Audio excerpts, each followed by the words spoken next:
Got a cat named, he's also the Michelangelo of motorcycles. He's a sexy guy. He's the guy that Richard Rawlings stole his look from. Rich Worley! Come on up, bud. How you been, buddy? Good. Yeah, have a seat. You had to do the Richard Rawlings thing, didn't you? Well, you know. You know how many times I get that? When the face fits. It's getting old. It's getting old. I know it. Well, your face is getting old. We can't help that. Yes, it is. Oh, man. Well, I tell you what. Maybe they'll mistake you for Richard Rawlings and hand you some of that Richard Rawlings. I could use some of his money. Yeah, that's for sure. Man, that guy. I don't know. He's always talking about how broke he is. I don't think he's too broke. Hey, man. What did you bring to the show this year? This year I brought a 2016 Indian Scout. It's actually a bike I built for factory-sponsored build-off that Indian Motorcycles is doing. They invited 34 dealers worldwide to take a brand new Indian Scout and basically put our own twist on it. Yeah. There were really no rules. We could do anything we wanted to. We just had to start with the brand new 2016 Indian Scout. That's amazing. What did you decide to do? Some highlights? Well, I've done a couple of bikes before. One was for Keith Ball from Biker Bandit. We did a Biker Bandit bike for him, and we did a patina paint job. Yeah. And if you're not familiar with patina, it's when you take a bike and you paint it a couple different layers of paint, and then you actually sand the paint down until the other colors come through. It looks like a bike that is 50 years old and is just all worn out and messed up. The sun faded and yeah, it looks old from a yeah. distance. You know, a lot of people come up to those bikes and they're like, "Oh, what year is that?" And you're like, "Oh, it's a brand new motorcycle. It just looks old." That's cool. So, now, when did you start riding? Were you a kid that started riding? I got my first three-wheeler, which was a 1985 Honda 73-wheeler, the ones that they outlawed because they were so dangerous. Yeah, they were killing all these kids everywhere. So, my dad got me that when I was 4 years old. So, oh, wow. ever since that thing, I think that's kind of what started everything. He didn't like you at all. He said, I don't know. Didn't even buy me a helmet. Those things are killing people. I think I'm going to get my son one. Just bought me the three-wheeler, no helmet. Here you go. Now, what was your first street bike? My first street bike was actually a Ducati Monster 750. Boy, you just went for it. But I had a lot of fun on that bike. Now, most of the Ducati riders I know where like they shop at Baby Gap, wear the real tight jeans. No, I didn't do all that. But you didn't do all that. You just like the bike. No, sir. No, they're good looking. They're good looking bikes. No, what bikes are you most into though? I mean.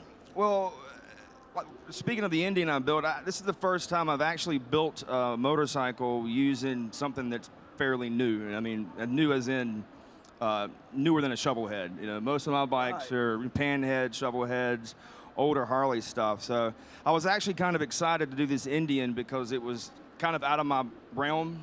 So it kind of challenged me to do some different things, try some new stuff. Well, not that you're not internationally known and love to rock a microphone. I love saying that. I don't know why. But you, that's pretty high cotton that you're in. I mean, Bill Dodge. Yeah. Bill built a really cool bike. Man, we got to see that thing down. Out of all the ones other than mine, I like his the best, I think. Bill did.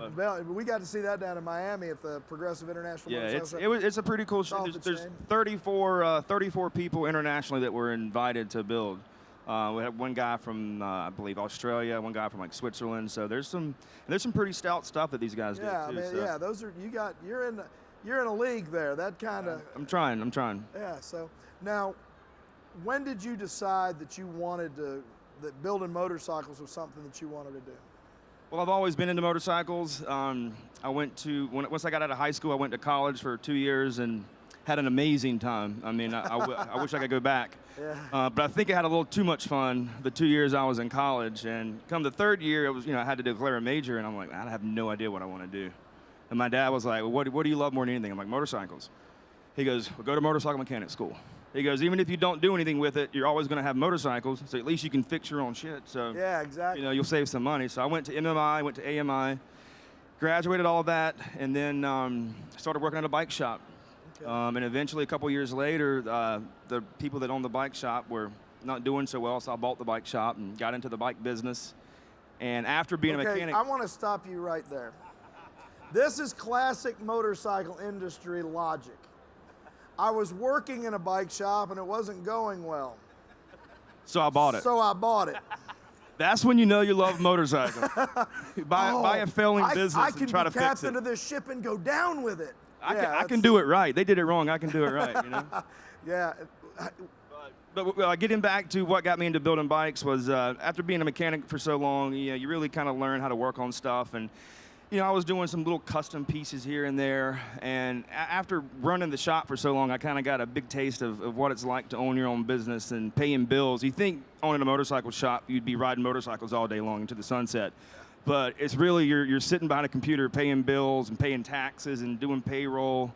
It's really like working in an office more than it is being in a motorcycle shop. So what people think about when you run a motorcycle business is really different. So after a couple years of just the day-to-day grind of trying to run that business and get it back on its feet, I was like, man, I got to get back to what started me in this, which was, my love for motorcycles and, being able to work on them. So I bought a 52 panhead on eBay that was just like a basket case and put it in my garage at the house. I didn't do it at the shop because I wanted to keep the fun away from work. I didn't want to be in the shop working on a bike and having to deal with day-to-day business. I want to get in the zone and I want to work on it and I want to be bothered. So built that at home and it was just, had a blast doing it. And then, so ever since then, I always got something always teed up in the garage. So when I come home, there is something to work on to get my mind off of, the day-to-day business. That's cool. Well, and that's important too. We had Mike Seate from Cafe Racer magazine up here earlier today, and he says the same thing. We talked about the fact that you're in the industry. It's a great industry to be in. Wouldn't trade my job for the world, but I don't get to ride near as much as what people think. It's one of those memes that this is what people think I do, and this is what I actually do. Yeah, it's totally different. Yeah, this is what I actually do. I ride a stool. It's not as much fun. Yeah. So, but Mike made the same point that every once in a while he's just got it when it's deadline's crunching. He makes everybody in the office turn their computers off and they go for a ride and come back so they can remind themselves of why you're doing it. Yeah. So that's so important. Now, what's the name of your shop? American Biker. We're in Charleston, South Carolina. Yep. And beautiful area. It's a lot warmer than it is here. Yeah, I guarantee it. I know. I just moved from Georgia to Iowa, man. I tell you. Why'd you do that? My old lady got a killer job, and I'm in the motorcycle industry, so she pays the bills. Makes the decisions. And she pays the bills. Yeah. So you follow the money. Okay. That's if you want to know where the crime is, you follow the money. So that's. But how long have you been in business there now? I have been owning the shop, running the business for, I think about 10 or 11 years now. 10 or 11 years. So you actually did buy it and resurrect it. Yeah, and the cool thing about it was when I first started at the shop, I started out as an entry-level mechanic, basically doing tire changes and oil changes, worked up to a mechanic, doing more intense things, and then worked on the sales floor some, doing sales, and then I helped the finance guy do some finance stuff. So I've actually held every single position personally in the shop that all my other employees have. So when they screw up, I know it. Yeah, that's. And I can tell them that I know how to do that. Well, and you can go to them and say, hey, you can do it that way as long as you want to, but you're working on a flat rate. You're never going to make any money. So you can help coach them up. That's great, man. That's super.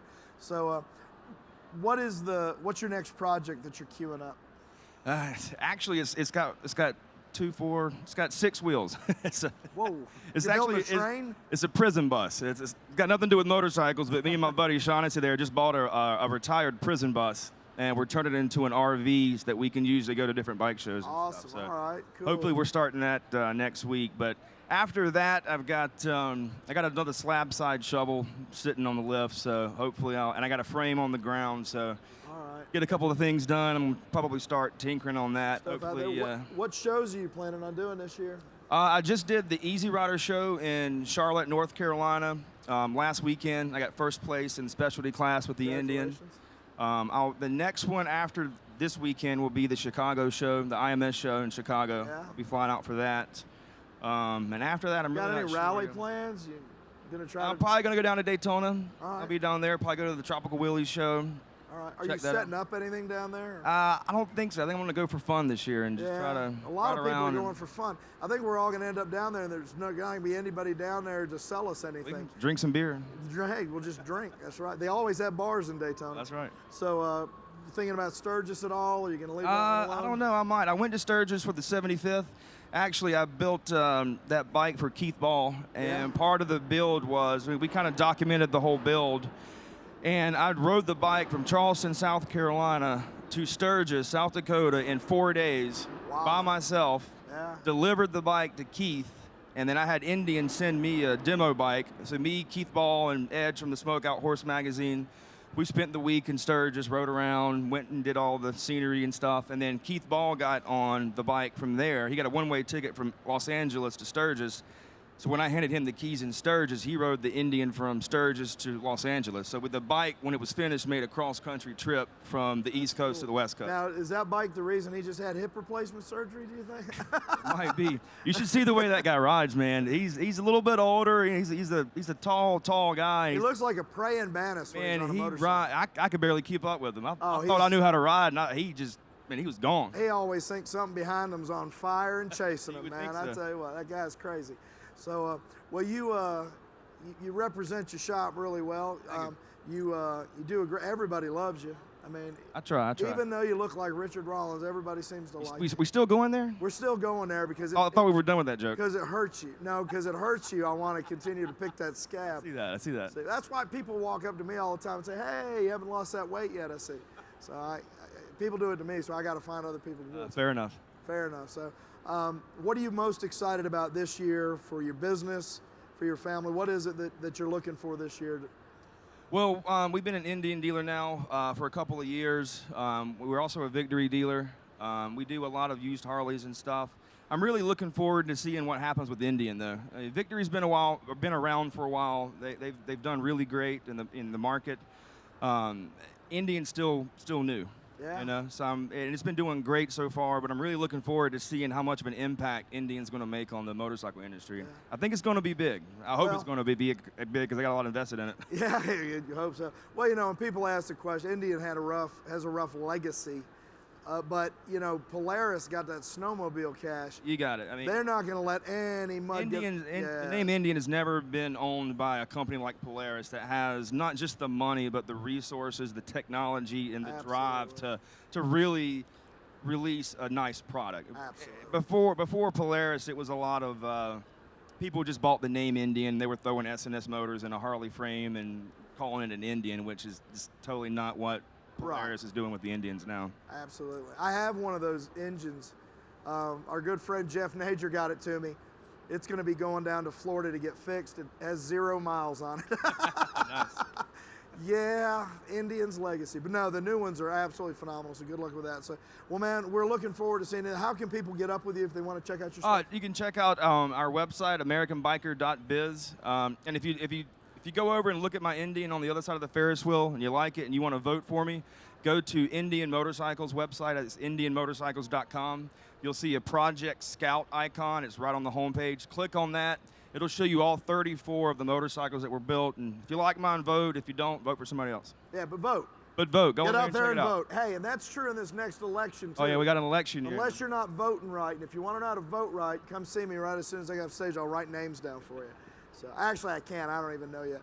But, man, it's good to know you. It's good to see you again. Yeah, I appreciate it. Thanks I wish we got a chance to hang out more, but I'm going to be in Daytona having fun, too. I'll get up with you. I'll at least see you Thursday at Willie's. So good stuff. Good. Hey, ladies and gentlemen, big round of applause. Rich Worley, thanks for being with us. Progressive